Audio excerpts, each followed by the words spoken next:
The following is a Comfortably Zoned Radio Network production. Welcome to the Duke's Court. It's a new show where we're going to talk about pertinent sports items across the nation.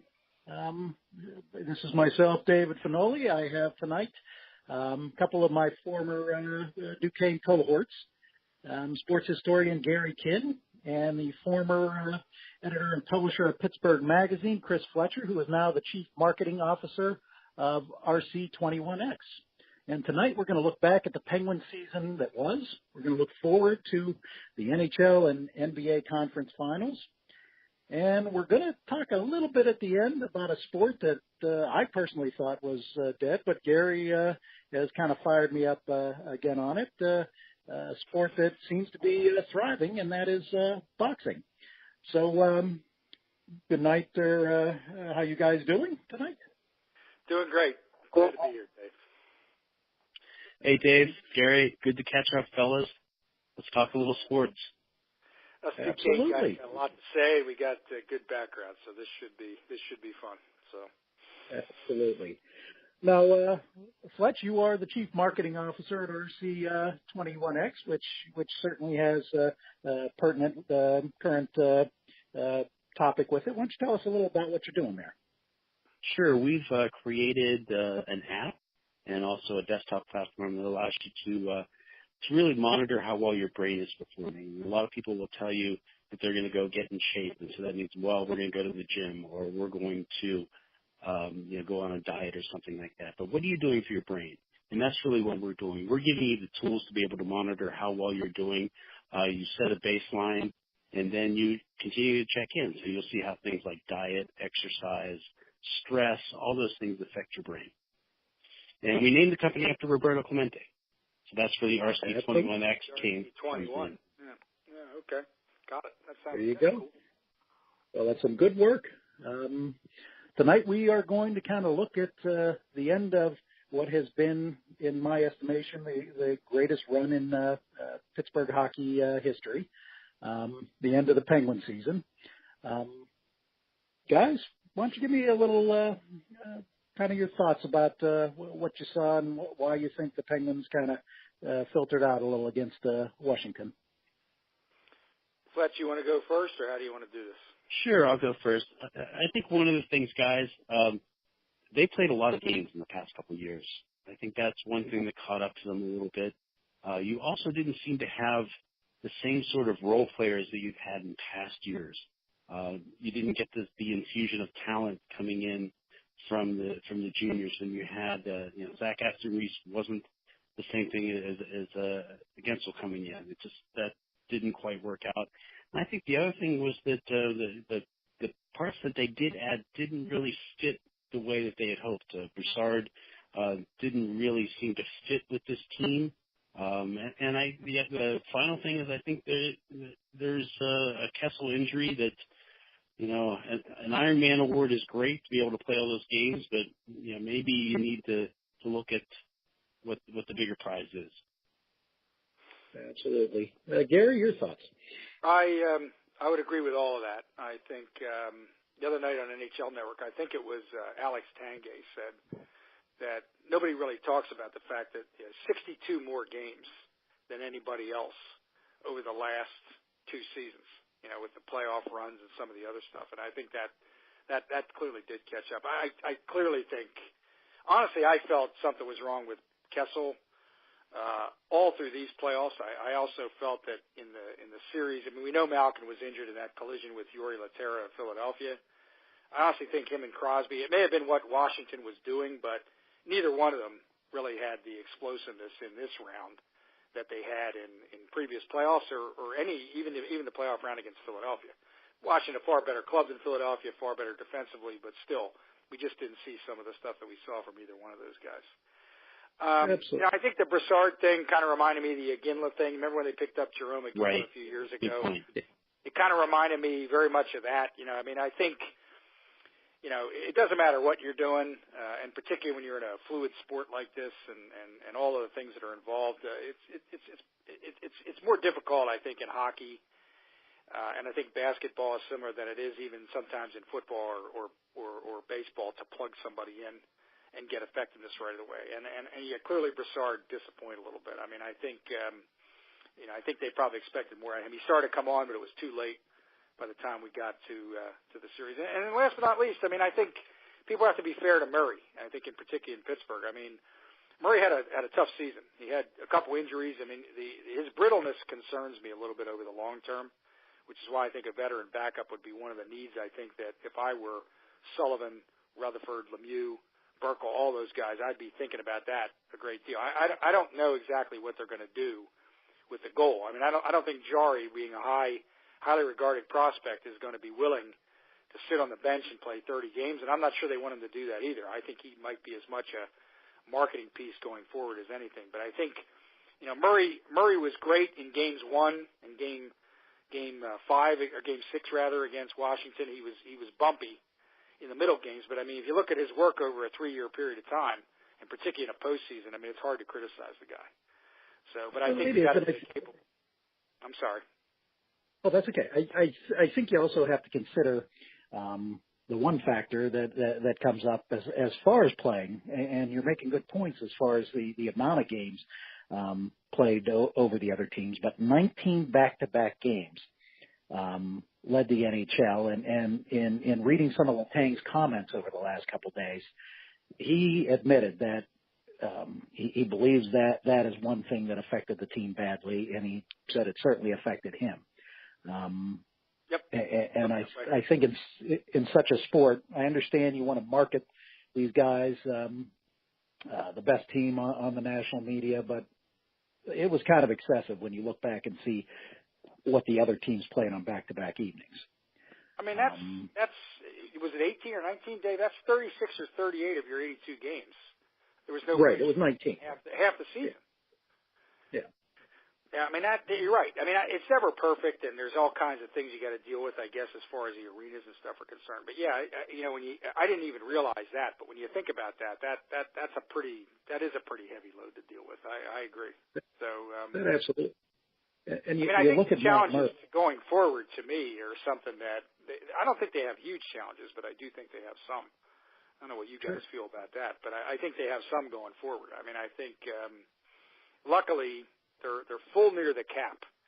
I looked the other day. The cap's at around $75 million. They're at around 74 with this roster as configured. Yeah. They don't really have many unrestricted free agents. Rowney is the only one, and he doesn't play a major role anyway. Restricted free agents, though, they have 5, so they would be entitled to get compensation. But, I mean, Simone, Rust, Kuhnhackl, Alexiak, Sheehan are all restricted free agents. So a few of those guys I would really try to keep if I'm in the front office. Let's talk about Simone for a second, though. I mean, that was one of the things that sort of puzzled me during this most recent series was how much ice time he was getting and where he was getting ice time. Clearly, the coaching staff saw something that was there that I just don't think materialized. I would have rather seen somebody else there. It actually came out that he had a broken hand to boot. So you do have to question why he was getting so much ice time. That's a great point. I mean, the thing that we need to look at, I mean, you're right. You're about $1 million under the cap at this point, having to make decisions on 5 guys. I mean, Sprong's in there too. They think a lot of him. Offensively, had a nice season at Wilkes-Barre, was a little inconsistent here, but obviously he's a guy you have plugging in there. And Fletch, you made some great points about the toughness at the beginning. So there is grit that is not there that was there in 2016. So who are the players you look to move? Well, I think the size part on defense.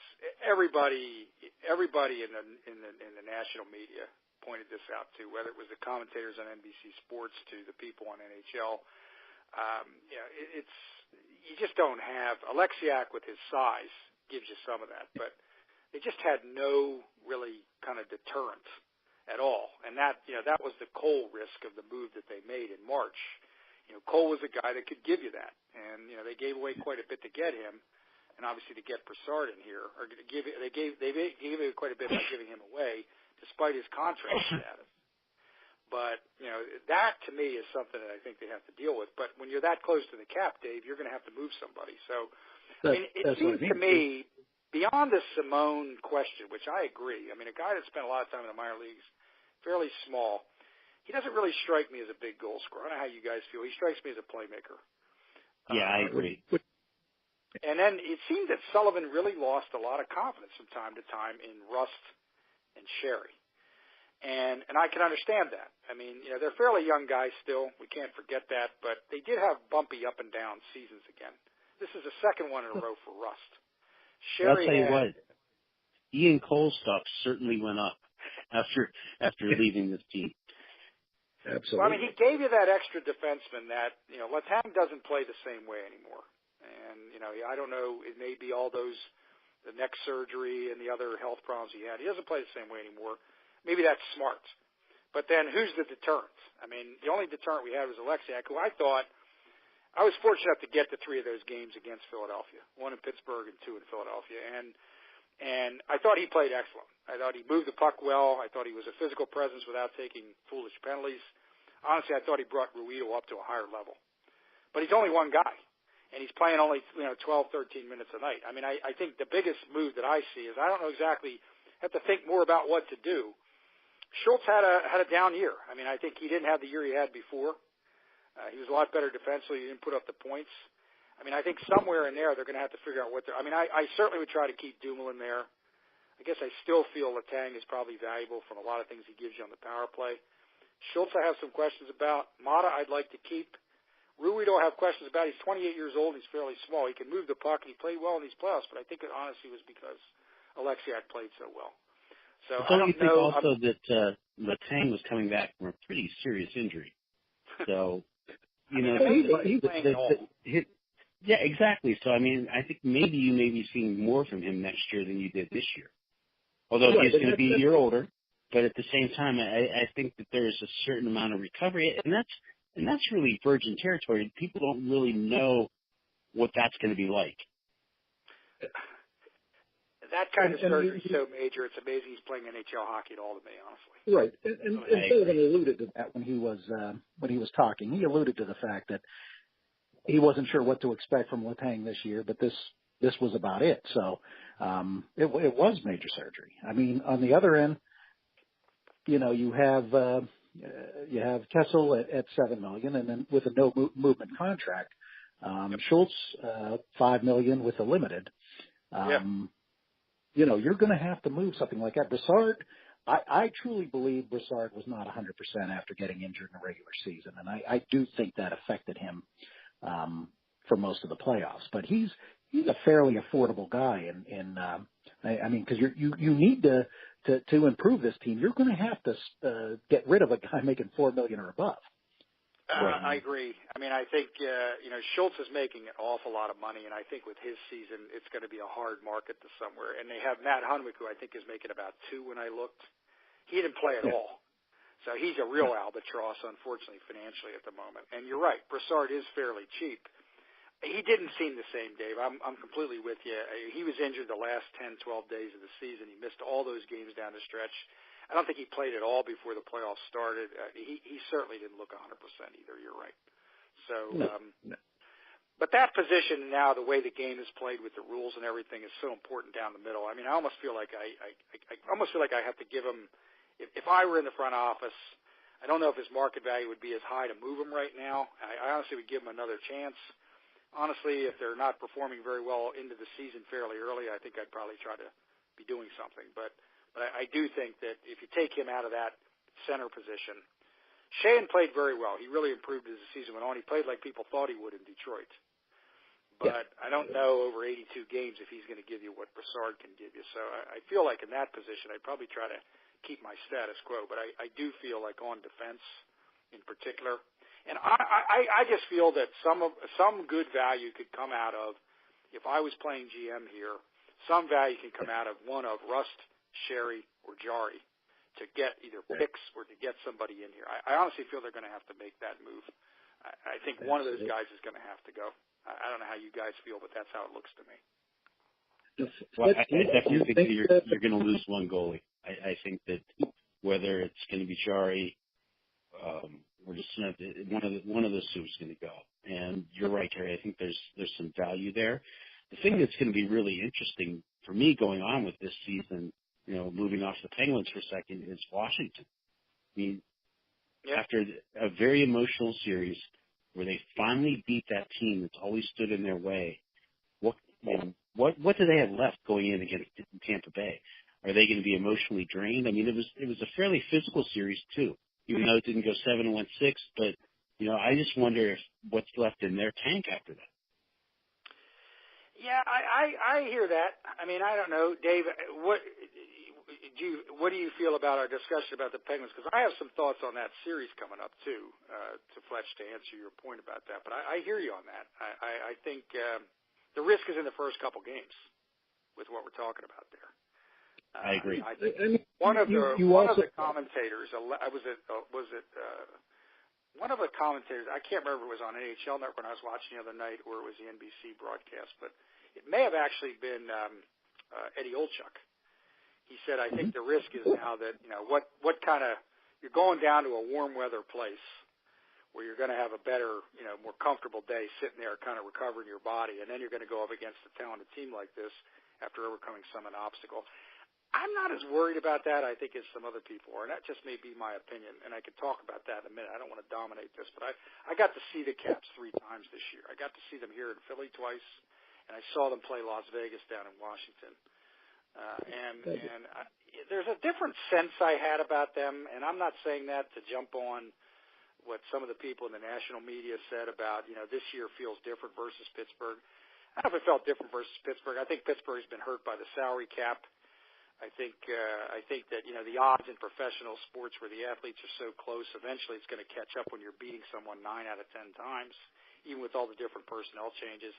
I just sense that this Washington team, some of the moves they made that were quiet have been extremely effective.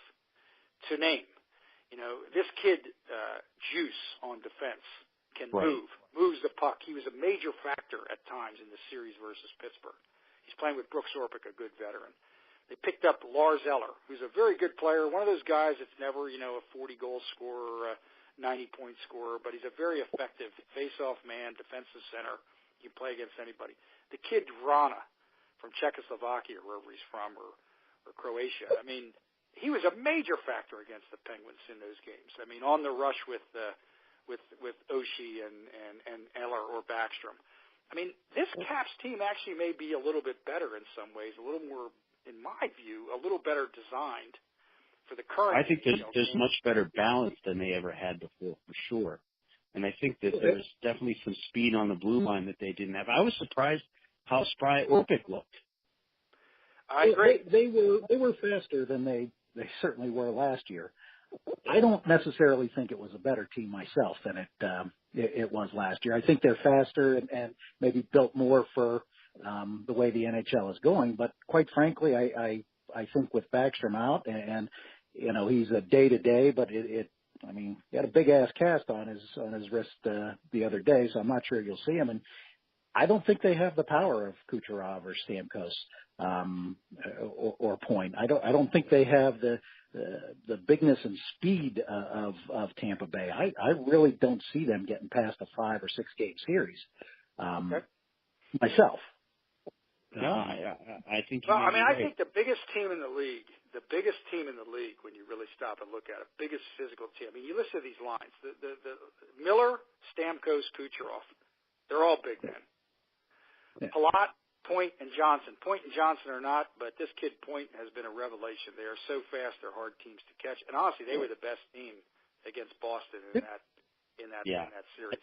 Killorn, Cirelli, Gord. Killorn's a big man. Cirelli's a real big kid. Gord is just like Point. He's a big revelation, very fast, very and honestly, the line that I thought had played the best, that again didn't get a ton of attention, was the Kunitz, Cedric Paquette, Callahan. Cooper had those guys out there often against Marchand, Bergeron, and Pasternak, and they did nothing. Yeah. I mean, his fourth line was dominating the series. So, Dave, I agree. I haven't really come to a conclusion yet on what's going to happen, but I honestly think the Caps are going to loot a little bit better, though, than than people realize. Because, I just think although this Tampa team is really loaded and has quite a bit of size, I think this Caps team, quite frankly, when they get going with the speed, both on defense, Kempney is a lot different than some of the defensemen they had to pass. So is Juice. And they can move, and they're gonna make Tampa work. They're gonna make Tampa work over all 200 feet.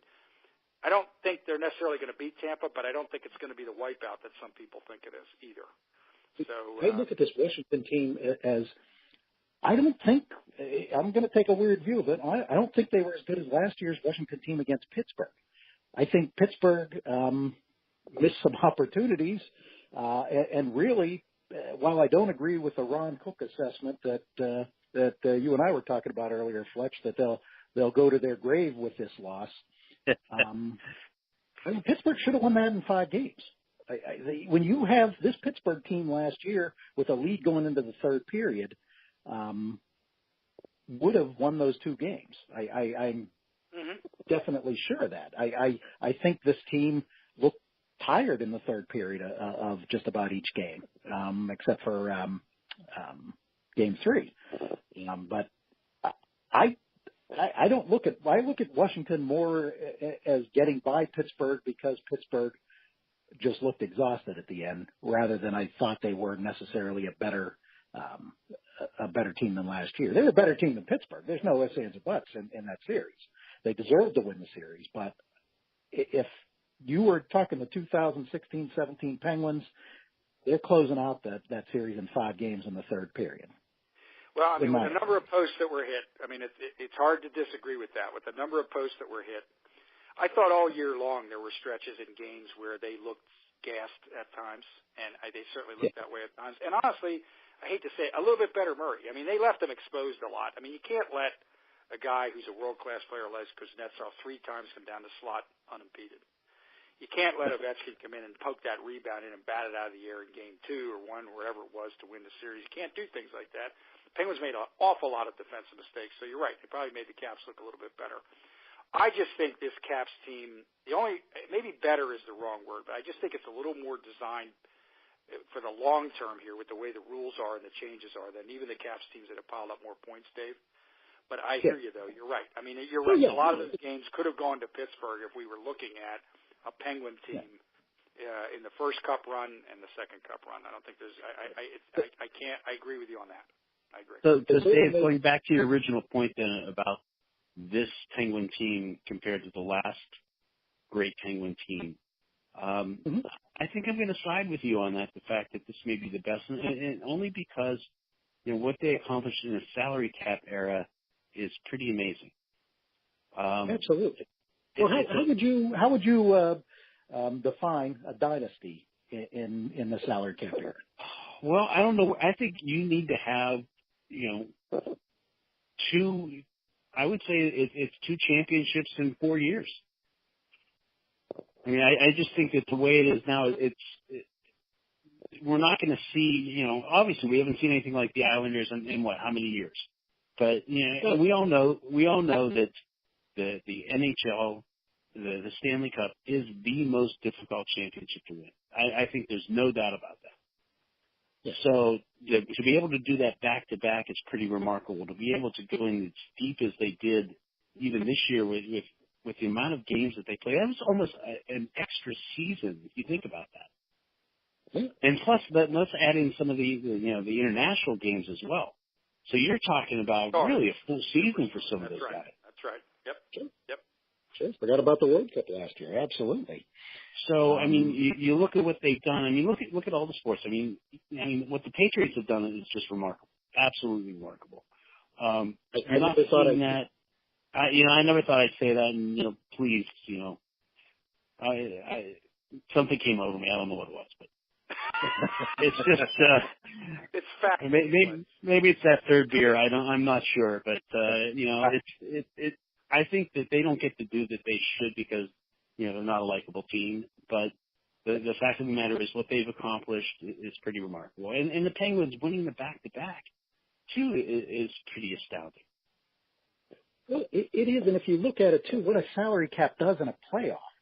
If you look at the playoffs when we were at Duquesne, the top 3 teams playing 750 hockey.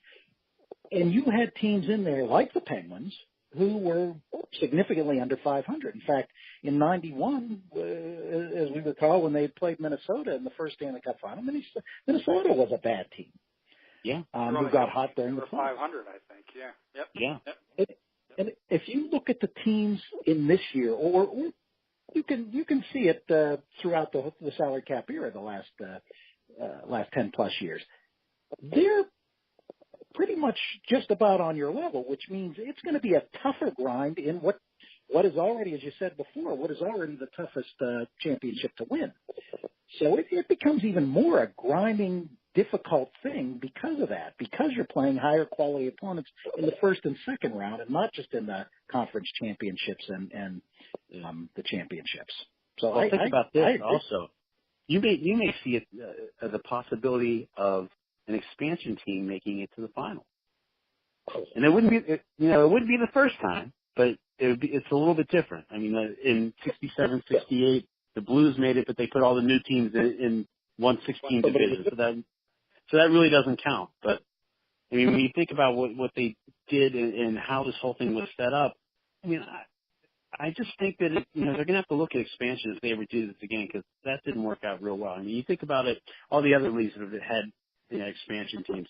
I mean, I think it was the LA Angels in 61. I think they won something like 70 or 71 games. That was the best in baseball. I think the Bulls, is it the Bulls that were the best expansion NBA team? I think, and I think it might be, who was it? The Panthers went 7-9 their first year, I think. So then you have a team like the Golden Knights that, potentially could go to the Cup final. I wish I would have put something on them. They're 500 to 1. Yeah, I know. We all should bet more money on some of this stuff, but I don't think any of us would have taken that offer at that time. No, might have been worth $10, I guess. Well, I go back to the Penguins thing, guys. The one thing I guess that's got to be thought about is the graphic that came up was something I was thinking about watching this whole season, honestly, for them. Look at the teams that won back-to-back, particularly after the Islanders, and even without the salary cap issue, and look at how great those teams were. The Edmonton Oilers, okay, one of the greatest teams in NHL history, wins the Cup. I think it was in 84 and 85, those springs. In 86, they get eliminated by Calgary on a fluke goal. If the Penguins are in that group, that's a good thing to be compared to. The second Edmonton team was not as good after Gretzky was moved, but they did win back-to-back cups. I'm not sure I'd put that Edmonton team in the greatest teams of all time, but they're in that group. Next, let's go to the Penguins teams. The first Penguin team, clearly one of the greatest teams of all time. In those 91 and 91-92 seasons, this Penguins group is compared to them. And then the Russian Red Wings in the late 90s, winning 2 in a row before they were eliminated. I think it was by Colorado in round 2. I mean, that's an elite group. So, this team needs to be talked about outside of Pittsburgh and anywhere in hockey. And I think some people are doing that now. I think they finally got the respect that they deserved. I think that this team is in that group. Another thing that you got to think about is since 2008, over a 10-year period of time, we're looking at 5 conference finals, 3 cup appearances, and then he won all 3. I mean, that's amazing. Think about it. That's a dynasty, Gary. That's a dynasty. Right. Think about that. So if you don't want to talk about them as a dynasty, I really think you're being foolish, no matter what your opinions are. I mean, it has to be considered. And then you throw on, as you say, Fletch, and Dave, you too, with the salary cap. The salary cap takes away all of your foot soldiers. The NHL wants it that way because they think parity matters. But the problem is in hockey, those foot soldiers are often the guys that get you to the Stanley Cup final. And you start with that tight salary cap. I mean, I think the cap, business-wise, is a different issue we could talk about down the road. If you win, you should be given some cushion. You should be given a little bit of cushion to expand your cap to keep some of these guys because, dynasties sell more tickets. Animosity sells more tickets than parity. Absolutely. Football's had parity for years, but football is as much the party, the weekend, as it is about the sport. Hockey is still primarily about the sport for most of the junkies who follow it. They don't really mind somebody returning it. I mean, look at the switch to basketball, which we'll get to in a minute, but look at the animosity created by Cleveland and James's runs. I mean, you want that kind of attention, and clearly the Penguins generated that for the NHL. Love them or hate them. So, well, hopefully we'll see LeBron in L.A. As a Lakers fan, that would be something that would be nice. But well, the one thing I don't think the NHL can afford to do that the NBA, I mean that's what the soft salary cap is exactly to your point. What you're trying to keep the stars where they belong. You're trying to combine stars, which is a big thing in the NBA right now to have the super teams. But in the NHL, I mean, it's still, no matter what happens, it's still the fourth out of four in the major sports. And actually, if you include the Major League Soccer, it's fifth in attendance. Yep. So I'm not sure you can – I agree with you, and I think that's better. We'll talk about that in a little bit because we were talking earlier today, Fletch, about the need to have the hated team in a league. That certainly does. But in hockey, it's never been more fiscally strong as it is right now. And I'm not sure they can do anything more than a hard cap to keep that going. And it's a shame because fear is not popular apparently with some of the players in the NHL Players Association, which is stunning because in baseball he had a very strong position, but there's talk that they were even going to oust him. But I think the CBA comes up in 2021. There's a lot of money being made. I mean, there's a lot of money being made. The ratings are high. Teams are despite having the worst commissioner in all of major sports, they've been able to do that. Well, that's right. I mean, because it's a great game. But my point is there's going to be an interesting summit here. I don't think they'll be foolish enough to do what they did in 2005, but I think it's going to be a hell of a struggle because I think the players are going to talk about the cap where it is. I think they're going to talk about, should they get a bigger piece of the pie again? The owners are not going to want to do that. Television is going to have something to say about it. I mean, it's going to be an interesting, and there's some interesting personalities in there too. It's going to be interesting to see where it goes. But yeah, I agree. I mean, the game's in a better place in a lot of ways. Got people talking about it. When I walk around the streets or I go to work, people talking to me about this stuff that you never suspected would be talking about this. So, hopefully the NHL is aware of that and keeps it going. And Vegas you talked about. I think. I'm sorry. Go ahead. I didn't mean to. No, I was going to say you talk about closing it down in 2005. That, to me, was successful for the league. It certainly, with the decisions they made to go forward with the league, it has made the league more viable, and certainly was a hell of a lot more effective than baseball, which was just idiotic because they closed it down. Nothing was solved. Couldn't agree more. Nothing was solved there.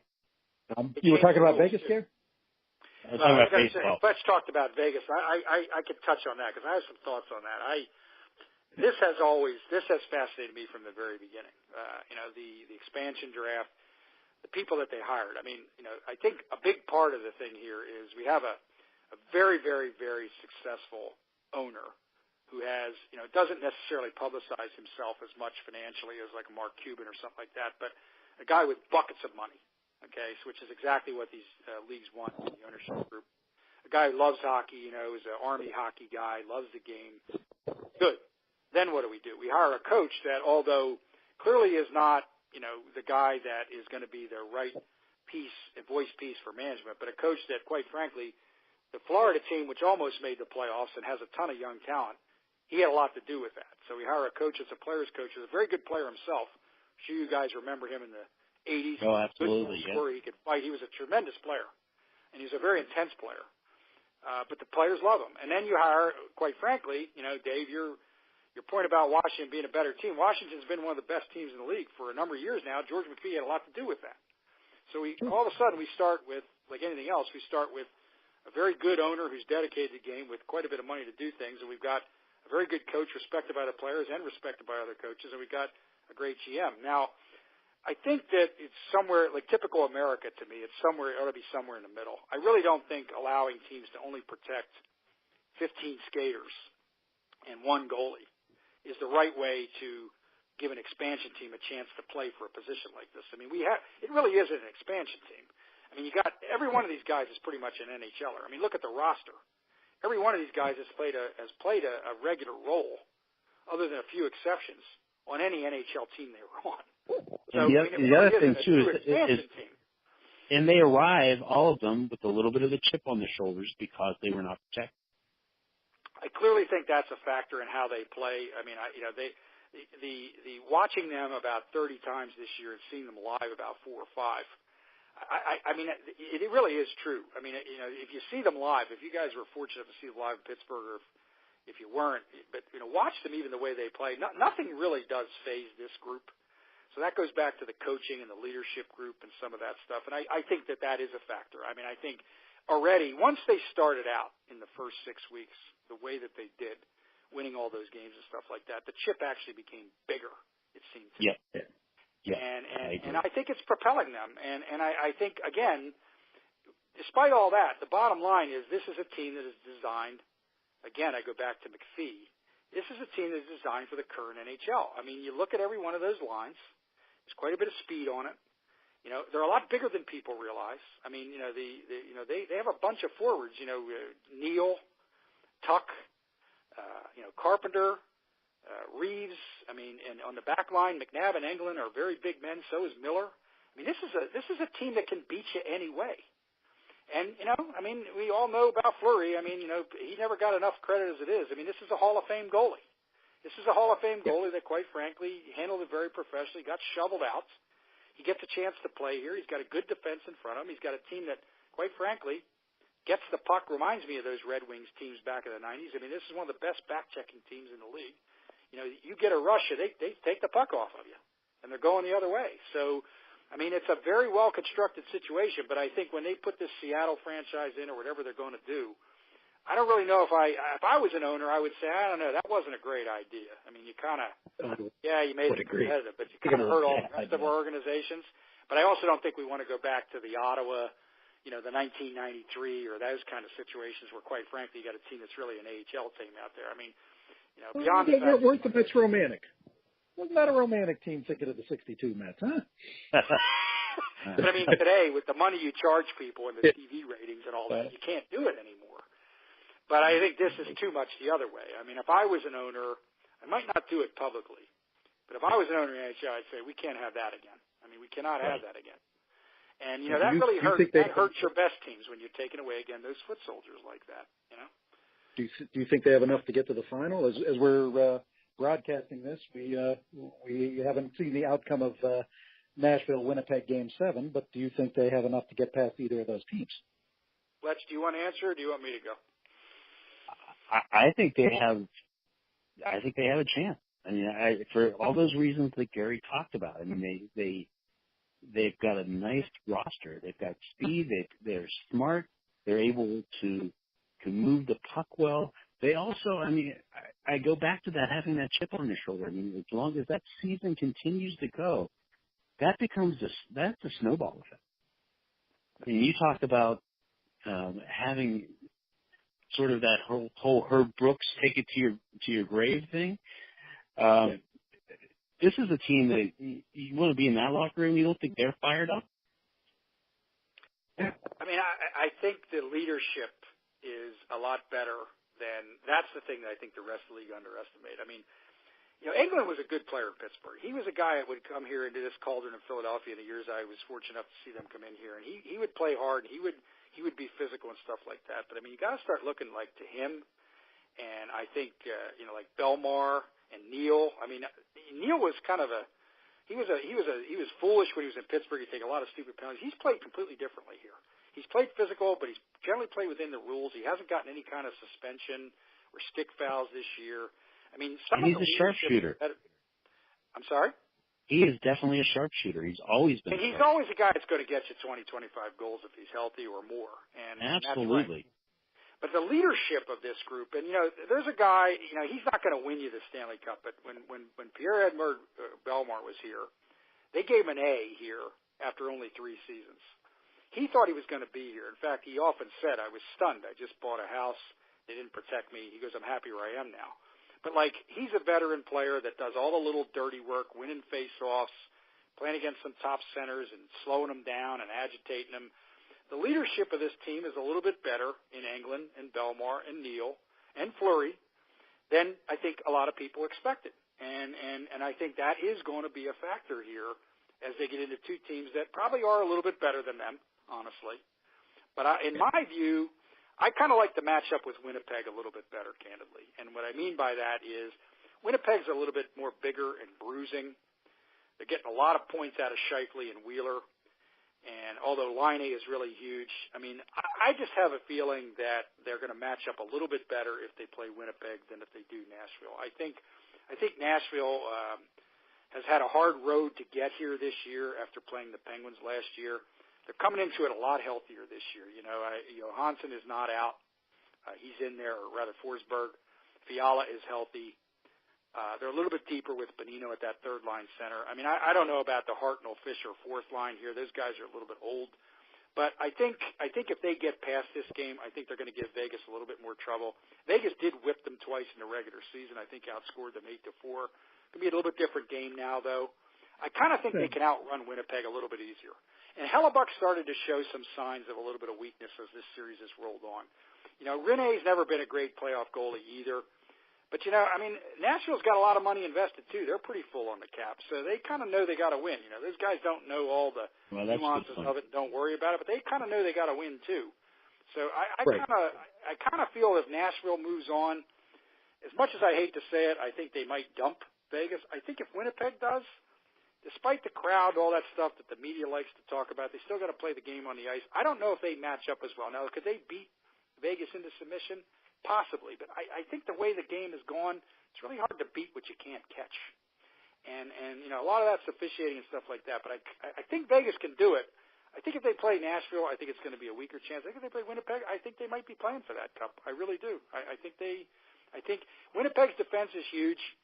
Sherratt's huge, Myers is huge, Bufflin's huge. Yeah, that's all good. You still can't catch a team that, quite frankly, can outrun you like this, has scoring pretty much on 3 of the 4 lines. He's playing extremely well and is big in their own right. The scoring forwards for Winnipeg got to get through Engelland and McNabb's units too. That's not going to be easy. So, I don't know. I think it's going to be very interesting to see who comes out tonight. If Vegas is there, I won't be surprised. I just feel the matchup with Winnipeg will be a little bit better. So. Well, one thing that we're seeing that I haven't seen in my lifetime is the NBA Final Four is set before the NHL, and to me, what is been more of an incredible story in a weird way than what Vegas is doing is the job in Boston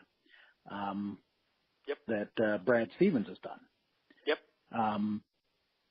Right now you built a powerful team around Kyrie Irving, who, as a Cavalier fan all my life, I sure as hell am pissed off that he's not a Cavalier this year. But, you had a team built around Gordon Hayward and him. Hayward goes down against the Cavaliers in the opening game in a first game. In a disgusting injury the kind that puts chills up your spine. Irving went down. Shane Larkin sprained his left shoulder. Daniel Theis has torn left meniscus. And yet somehow this team has not only survived, but it beat a team who, in my eyes, the 76ers, who I thought actually matched up well against the Cavaliers, and had they won this series, would have moved on to the finals, in my estimation. How they got through these first 2 rounds. Jason Tatum, 19 years old, has just been incredible in the playoffs. Showing he might be the one who, in fact, is the rookie of the year in the playoffs. Al Horford, who certainly had a nice career in Atlanta, is certainly leading this team. He's a good leader. It's a well-balanced team at this point. Terry Rozier, Horford, Tatum, Brown, all but have between 17 and 18 a game. Marcus Smart has just looked phenomenal. So can you imagine this team once you get Hayward and Irving back next year? Well, the other part of it, too, that I think is really interesting is that people were talking about the whole Philadelphia experiment and what they did and how they essentially blew it up. And in a way that, and the fans the fans accepted it. I mean, it was not an easy pill to swallow by any means. But, they talk about this is what they're going to do. They're going to rebuild this way, blah, blah, blah, blah. This is the young team of the future. Boston's younger than Philadelphia, guys. And how do you go with that coach not even getting a sniff for Coach of the Year? What was up with that? I mean, Barkley talked about that. Yeah, Barkley talked about that last night. I was watching, and he's right. I mean, how in the hell can you justify that? I mean, that is pretty pathetic. I mean, that makes you. The NBA's always had these weird personality things, whether it was the Isaiah Thomas freezing out Jordan in the All-Star game and stuff like that. The egos are huge, but to not give that guy some consideration for that to me is just pathetic. I mean, he's very calm. I mean, he never shows any emotion. You could be up 20 or down 20. He's the same personality, which is probably good in a league like that, with that kind of. Everybody's a superstar. He's great that way. But clearly, I mean, I think defensively they're quite a bit better. I mean, how many times did you see the Sixers, who I think, seeing the Sixers a lot, again, being fortunate to be here in the East, I'm not totally surprised by this because the Sixers were one of those teams where, although they won those 14 or 15 games, there were a lot of stretches this year where kind of their immaturity would show. Embiid taking 3-point bombs because he was hot that day, or Simmons, always driving the bucket, trying to make a spectacular, drive to the bucket, little jumper or pass. I think they've got some maturity issues that they have to deal with. And Boston, you're right, is younger, Fletch, but that's where I think it goes back to the coach. I actually like Brown. I think he's been incredibly patient here. I'm not sure he had much to do with the personnel decisions, but he's been a pretty classy guy while I've been here and over the years he's been here. But I mean, Stevens has done a fantastic job, and I think Horford's probably a better leader than anybody realized. He's coming to this organization. He's the veteran. He does all the dirty work. Nothing's pretty, nothing's fancy, but the guy's a damn good defender. He's a pretty good rebounder, and when you need a bucket, he can get it.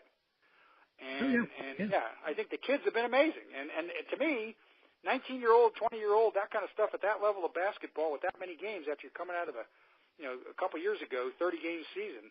I mean, Stevens has just done a fantastic job. I mean, there's nothing else you can say. One of the the other nice things too is that, and I sort of touched on this before. It's a better NBA when Boston's good, when the Knicks are good, when the Lakers are good. And when you get those sort of things happening, I'm still waiting for that Laker team to come back at some point. But we talked a little bit before about dynasties. People love dynasties, or they hate dynasties, one of the two. But they promote interest in your sport.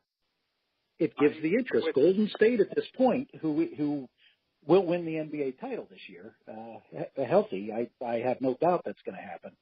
But it does create the interest. I mean, San Francisco obviously is pumped up because they want to see it, but I'll guarantee you probably 80% of the country will tune in to see them lose. And that will create incredible ratings. And again, this is LeBron James. It's his probably the best playoff performance I've ever seen him do, taking what is in essence an average team, a team very comparable to the 2007 team he took to the NBA Finals. A little better with Kevin Love, who woke up in the Toronto series and started hitting from the outside. Korver woke up. But this is, for the Cavaliers in their life, this is their swan song. I believe that you may end up seeing him in a Laker uniform, Fletch. And why don't you touch a little on what that might mean compared to the history of it? Well, there's this little thing of $36 million in cap space they need to deal with Luol Deng, but if they could figure that out, they've got about $61 million in space that LeBron would fit very nicely with.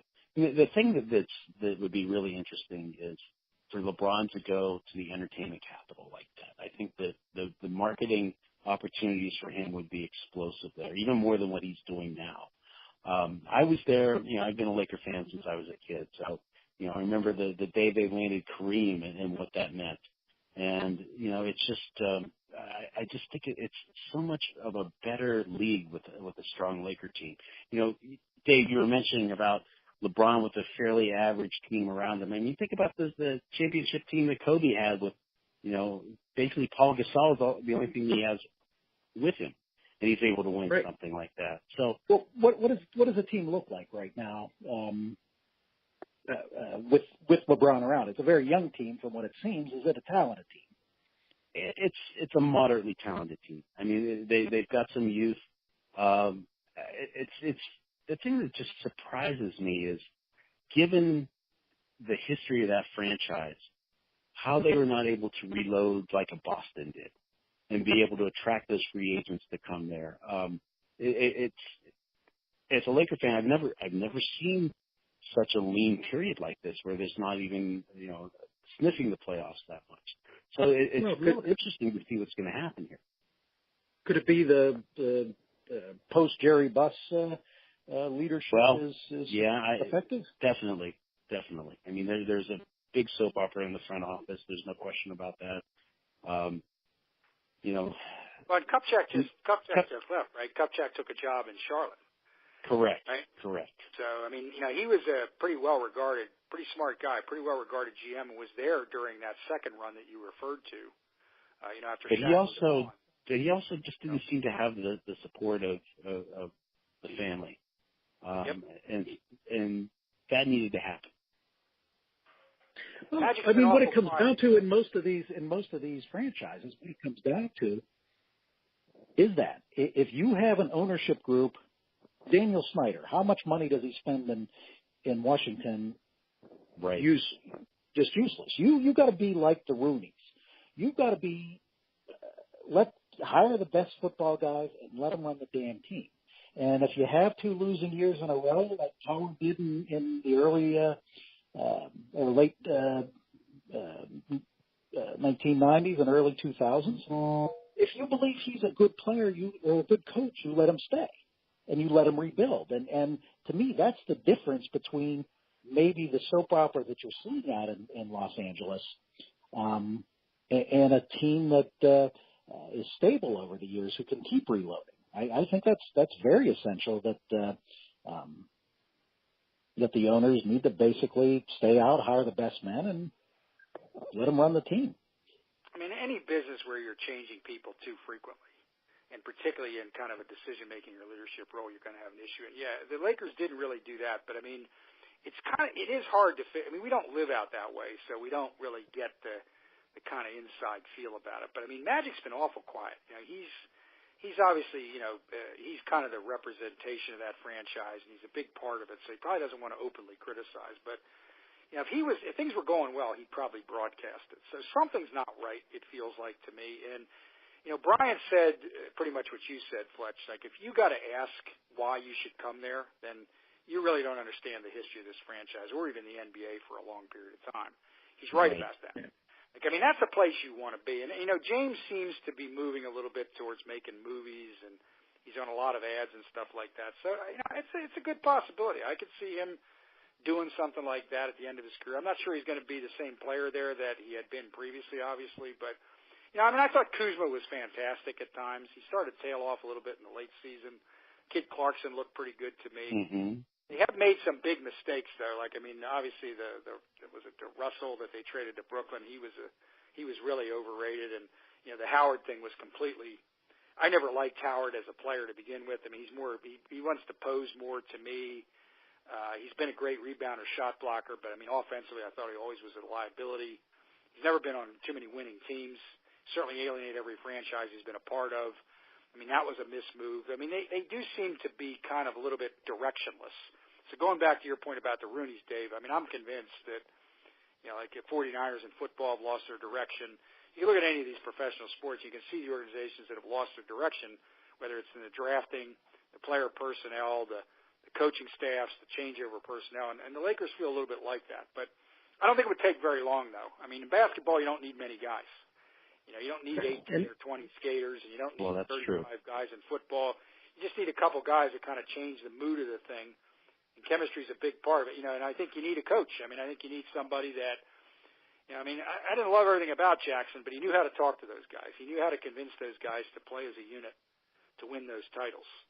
And did they hold on? Have either. No. But did they hold on to their draft pick, Fletch? I don't know that they did.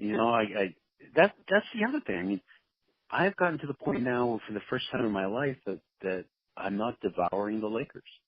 It's just they've lost me a little bit. They need to bring me back. Well, I mean, since they won that title, what was it, in 2010, I guess, or 9? Mm-hmm. They really haven't been competitive.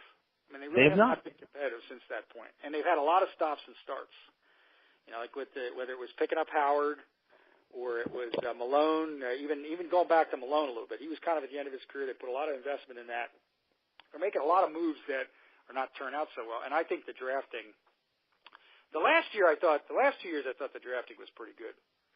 But, yeah, in terms of long-term drafting and stuff, I don't know.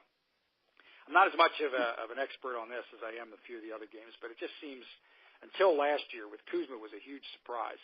Clarkson looks pretty good to me. Some of their draft picks just haven't turned out, and particularly at the guard position. And I guess, to me, they got to hire somebody then and bring somebody. Well, the other part of, you mentioned one thing, Gary, though, the fact that it doesn't take much to make a change like that and to improve. The problem is when you miss on the draft, though, there are so few roster spots that it's devastating. And it lasts more than 1 or 2 years too. It does, and if you look at it, but on Gary's point, I mean, Cleveland, how many first draft picks did they get before LeBron came back? And they botched up everyone but Irving. I mean, Wiggins certainly turning out to be a decent player in Minnesota, but they did that. So I'm going to think if you bring LeBron out there, you're probably looking at the same thing Cleveland did and basically trading away the Laker roster and probably trading away your draft picks over the next few years to build something, because I would think he's going to do the same thing that he did in Cleveland and basically hold them hostage with this one year option thing that he kept putting in it. I mean, thank God Cleveland made the trade to get the number 8 pick in the draft from Brooklyn, because quite frankly, when he leaves, and the fact, you know, if you believe some of what you read that he forced Irving out of Cleveland, it's going to be a hurting rebuilding team. It's nice at least they have a top draft pick to at least cushion the blow a little bit. But I think you're going to see, if he comes out to Los Angeles, I think that roster gets changed over significantly. The other rumor would be coming to Philadelphia, which, again, with the immaturity, I mean, there's a lot of talent there. The one telling stat that I heard today about the Philadelphia-Boston series, they have a plus-minus there. When Simmons was in the game, they were a minus 54. When McConnell was in the game, they were a plus 53, which to me is and Simmons looked disinterested defensively last night. That's the thing that really bothered me about him last night. I think all year, Dave, that's the one thing that's the maturity thing I'm talking about. I mean, I think the concern that I have, and again, we don't know them as people. We don't know, until we're in those locker rooms, until we're around them every day, we don't know the facts on this. But both him and Embiid at times showed substantial immaturity to me this season. Simmons made a lot of carp in there back in January when he wasn't playing as much and he wasn't in the game at the key time. He doesn't play any defense. And Embiid started to fall in love with his Twitter accounts and the popularity he has here and stuff like that. I mean, this stuff, I know they're babies. I know they're making a lot of money. I understand they're human beings.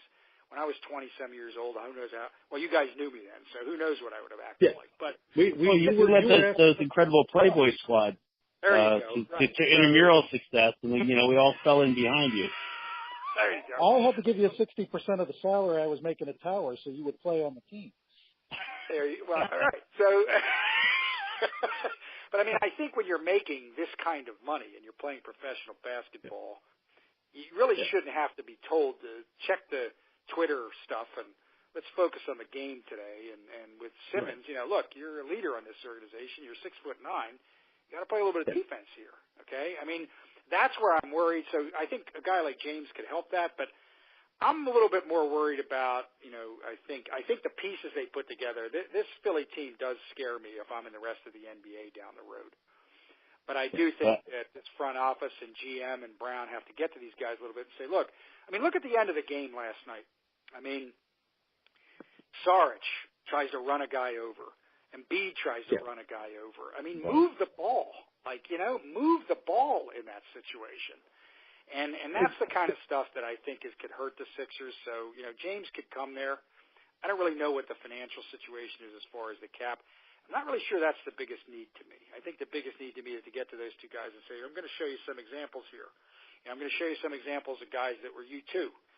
Whether it's, Magic and Worthy, or whether it was Bird and McHale, or whether I'm going to show you guys, the two guys that worked together that were superstars, that changed their game so they could win. I think the team's probably okay as configured. I'm not sure they need James here. I think the Lakers would need him more. But I do think that they better get to a couple of those guys because, they may be great talents. Great talent isn't enough to win in the NBA. So, you need a unit, you need a philosophy, you need to stay focused, and you need a coach you're going to listen to. And as much as I've liked Brown, I didn't feel he really got to those guys. Now, maybe he's not tough enough. I don't know. You can't really tell. There were a number of games this year watching those guys where I thought, Jesus, what are you doing that now for? What do you do? And that showed last night again, I thought, in that game. If they don't get beaten in whatever it was, game 2 late, and they make a better ball movement and they win that game last night, we're still talking about this series going on. That's and if something it goes on, to register for those two guys. Well, if they get the confidence and to me they had superior talent over Boston. If they win that game last night, and I really to the end thought they were going to, all of a sudden it's 3-2. Possibly Boston is now, their bubble is burst. They're going to Philadelphia. And as we saw, unfortunately experienced in 75 with the Penguins, when you've blown a 3-0 lead and it's 3-3, that choke to the Adam's apple gets a lot bigger.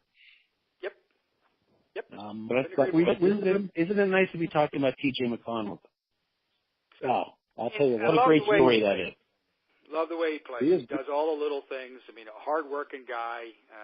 He's certainly not at the talent level of a lot of guys, but give you whatever, 10 minutes, 20 minutes, 30 minutes, give you full effort. Move the ball. He's actually become a pretty damn decent shooter, too. You know who he is? He's Dave Finoli with talent. Yep. He's Dave Finoli with talent. That's who he is. He's got the heart. I use my fouls effectively, man. I use my fouls effectively. Talking about Duquesne, I'm going to think of Dave Finoli with talent. So there you go. Well, talking about Duquesne alum, I was looking through Houston today, and I did not realize Aaron Jackson has played a couple playoff games for Houston this year. So, we now have two Duquesne people in the NBA playoffs. Who would have thought? A long time. I mean, it's been a very long time since you could say that, too. Yep. Well, actually, just using the word Duquesne and playoffs of any kind is kind of a misnomer anymore. I'm not bitter. Well, we got to wrap up a little bit here. So before we end here, and next week we're going to do a little fun talk about some of our favorite boxing moments, and we'll get into something we were going to discuss a little tonight, but we'll get into next week with the who is better, James Jordan, or I'm going to throw in Kobe Bryant as a third one, since we talked about him a little bit. But Gary, you're going to go up and see the HBO fight. Recently, you've kind of got me going on the fact that my former favorite sport, boxing, was thriving again. So why don't you talk a little about a couple minutes about the fights you're going to see this week on HBO?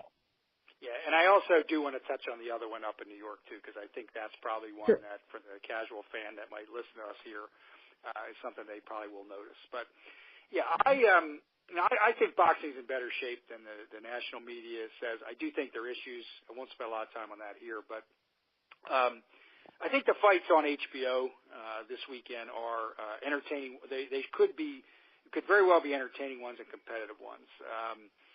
The main event fight has a fighter by the name of Saddam Ali, who is actually an American kid out of Brooklyn, a better fighter than a lot of people realize.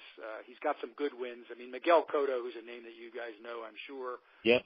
And sports fans will know. Cotto is at the end of his career, but Ali pretty much dominated him back in December, which is probably his best win. Now, Cotto was certainly not shot or over the hill. He had some good wins coming into that, but Ali thoroughly dominated the fight start to finish and won going away by decision. He's got a couple Who does he remind from the day? Does he remind me of? I mean, I tried to think about that a little bit, Dave, as we chat about that. I mean, honestly, I can't really think of anybody that would be prominent like back in the 70s or 80s or that golden era of boxing we talked about. I mean, he obviously has a little bit of Cotto's mentality to him. He's not a huge puncher. Cotto wasn't either. He's a good work rate guy. I mean, I think when he's feeling well, he throws a lot of punches. He's got pretty good head movement. He kind of reminds me of Cotto in Cotto's key days. Now, that's not back in the golden era of boxing, but Cotto's going to be a Hall of Fame, lightweight, welterweight, and I think, I'm not sure Ali's to that level yet, but he kind of reminds me of that. He's a guy that, is pretty good shape, throws a lot of punches. He did show some mental weakness against Jesse Vargas about 2 or 3 years ago and was stopped by TKO on an HBO fight, and Vargas kind of wore him down. But other than that fight, I mean, Ali really hasn't shown a lot of, breakdown mentally. So I'd probably compare him to Miguel Cotto a little bit, ironically, who he just beat. He's going to be fighting a guy who nobody has really seen a lot of, which to me is a fascinating part of boxing sometimes. De La Hoya has a fighter by the name of Jaime Munguia, who's out of Mexico, of course. He's trained by Robert Alcazar, who was De La Hoya's trainer during the peak of De La Hoya's career. I think he's 26 or 27-0, and he has a bunch of knockouts. Now, if you looked at the resume, there's nobody on it that's very good, but he's a highly regarded prospect by a lot of the biased boxing sites and reporters out there. So the one thing that makes me wonder about this is about 10 years ago, living here in the East, I would always get to go to Atlantic City, and Cotto fought a guy by the name of Ricardo Torres out of Colombia who nobody had seen. But some of the insiders in boxing said, hey, this is a bad late substitute. Munguia is going to be a late substitute here. He was supposed to fight Liam Smith out of England, who has been shown on American TV as a good fighter, not a great fighter. And now we've got a guy thrown in here that, quite frankly, is a pretty good athlete. He's a little bit bigger than Ali, naturally. Cotto goes into the fight against Torres. He doesn't necessarily take him seriously. He had trained well, but he didn't know who he was. Doesn't Torres hurt Cotto and knock him down 2 times in the first 4 rounds before Cotto won the fight by stoppage in the 6th round? Now, that was a great fight. I'm not saying this will be a great fight. But whenever you get a guy who's pretty highly regarded like this, who has quite a bit of punching power, no matter who he's fighting, coming in as a late substitute for a guy who just comes off a big win, there is a potential for an upset. I think it could be an entertaining fight because I think the styles will mesh. I've seen Munguia twice, once on a Spanish channel, once on an undercard at HBO, one of the pay-per-views. He is a talented fighter. He's never fought anybody of this caliber, but it could be an interesting fight. That's the main event. And the undercard, Ray Vargas is the fight's 122 pounds. Ray Vargas is a Mexican fighter. He's not the Mexican fighter of the caliber of a Julio Cesar Chavez or some of those fighters. But he's a very good fighter. He's very tall. He's about 5'8" at 122 pounds. He's got a very long reach. He's got a couple good wins on his resume. He beat a guy who is highly regarded in Britain by the name of Gavin McDonald. He beat him decisively in the UK about a year ago. He's got some other good wins in that division. He's fighting a guy who is going to come after him, a guy by the name of Azat Hovhannisyan. He's Armenian. He's got some punching power. He just KO'd a guy by the name of Ronnie Rios 3 months ago in 6 rounds. Ray Vargas couldn't KO Rios. It took him 12 rounds to get there. So I think stylistically the fight's going to be one where you generally try to set up in boxing. Hovhannisyan is going to come right after Vargas. He's going to try to work the body and get underneath the jab. Vargas is going to try to jab and mark him up and eventually stop him. I think stylistically the fight could be a very, very entertaining one as well. Hopefully it won't be. Sometimes when you have those kind of body types, it can get a little ugly with the clinching. I don't really think that'll be the case because either fighter has fought that way in their career up to this point. I'm not reaching and saying that this is going to resemble a prior Arguello fight, Dave, but I think it has those aspects. I think Hovhannisyan playing the prior part. I think Vargas playing the Arguello part. He's the taller, the longer, probably the prettier boxer. Hovhannisyan's a little raw. He kind of comes in. I think if you can think of that fight, or people who like boxing or getting back into it think of that fight, I'm not suggesting that these guys are anywhere near that talent level where the fight will look the same way that those two guys' fights were, particularly the first one in Miami Beach, but it's got those aspects. So I think that would be my quick and dirty preview for what you could see on Saturday up at HBO in Turning Stone. I am going live, so when we talk again, if we talk about this, I'll be able to tell you what it was like live. I think the fight on ESPN, an ESPN fight? The ESPN, I think, is one that I think more casual boxing fans will tune into. Vasyl Lomachenko is a Russian fighter who has one of these huge records. He's one of the last bastions of that Russian system. He's a lefty. He's very, very good. He fought on ESPN. He's promoted by Bob Arum, when Arum now has an exclusive contract with ESPN as opposed to the pay-per-view channel, so it'll be on free TV. That's a benefit to a lot of people. I think Lomachenko is probably too good for most of the opponents he's going to run into, so it's almost like the Roy Jones days. It could be a little bit boring. But Lomachenko is a skilled fighter. He's always in shape. He's worthwhile watching, even if he's dominating his opponent. He's made a number of good opponents quit. Nicholas Walters, who was a hard-punching featherweight. I think he's a guy that is so talented he may not give you great fights. I think Jorge Linares is one of the best opponents that he's ever fought. Linares is a Mexican who had some ups and downs in his career and some promotional problems, which you always talk about in boxing. He's promoted now by Taiken Promotions out of Japan. He's one of their stars, so to speak, so it's one reason he's getting these fights. He's had a bunch of good wins lately. I think he's a very good fighter. He's pretty quick. He doesn't have a ton of punching power, and he does mark up around the eyes. Against a guy like Lomachenko, who is very sharp punching, a lot of volume, that's probably the worst combinations you can get. I can see Linares kind of doing well in the early rounds, maybe not necessarily dominating the fight, but being competitive. But I can see as the fight rolls on, I just have the feeling Lomachenko is going to be too good. I think Linares is going to get marked up. I think Lomachenko is going to win by stoppage in the middle to late rounds, or at least run away with a decision. Hopefully when are we going to see this fight? That fight is on what time is the ESPN, fight? I think. That is at 9 o'clock, I think, on ESPN. I think there's an undercard fight, which I'm not sure who it is. I think at 10 o'clock that main event will be there. Boxing never can get it right.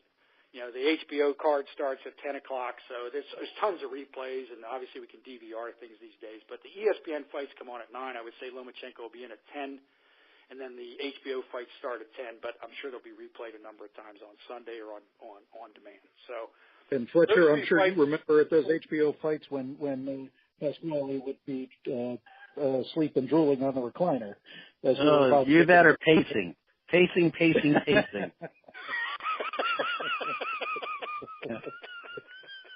I hopefully will not be doing that, Dave. Either live. Well, I'm gonna have Talie take a picture if you are. So I promise not to do that on the site. But anyway, guys, awesome first show. We'll be back next week. We'll talk about a lot of things that we discussed. Plus, we're going to have an announcement of a new project that we will be releasing, the three of us, along with 7 other gentlemen journalists of Duquesne and Pittsburgh. So we'll talk a little about our new project in the next show, and we will see you then. You guys have a great night. You too, Fletch. You too, Dave. Have a great night. Take care.